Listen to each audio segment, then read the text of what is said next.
In November 1987, the quiet town of Ena, Illinois, had no idea that one of the most brutal unsolved family murders in American history had already taken place.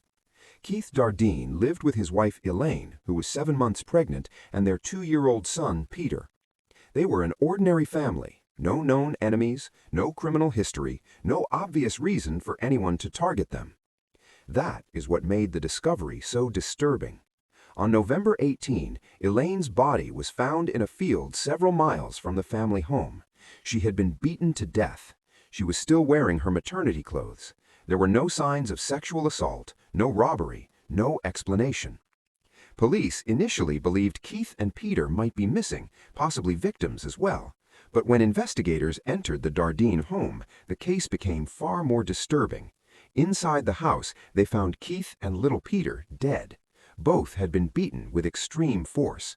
And then there was something investigators could not understand. Elaine had already given birth. Somewhere between the attack and her death, the baby had been delivered. The newborn was missing. There was no blood trail indicating where the baby went, no cries reported by neighbors, no signs of anyone else entering or leaving the home.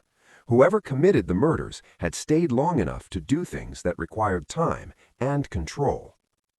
That raised immediate questions. Was this a personal attack or something random and violent?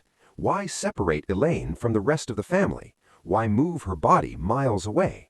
Police searched nearby rivers, fields, and abandoned buildings. The baby was never found. No witnesses came forward. No suspects were ever charged.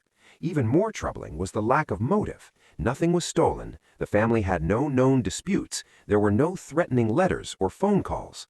Some investigators quietly wondered whether the killer had known Elaine was pregnant and why that mattered.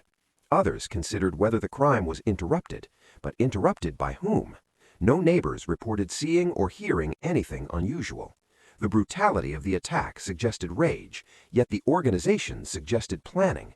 Those two things rarely exist together. Over the years, several theories emerged. A targeted attack gone wrong, a disturbed stranger, someone who knew the family's routine, but none of them explained everything. The case went cold. Decades later, the Dardeen murders remain unsolved. No arrests, no clear suspect, no answers for what happened to the unborn child. And that leaves one final haunting question. Was this the work of someone the family trusted, or someone who chose them at random, knowing they would never be able to explain why? Because whoever did this didn't just erase a family, they erased the truth along with them.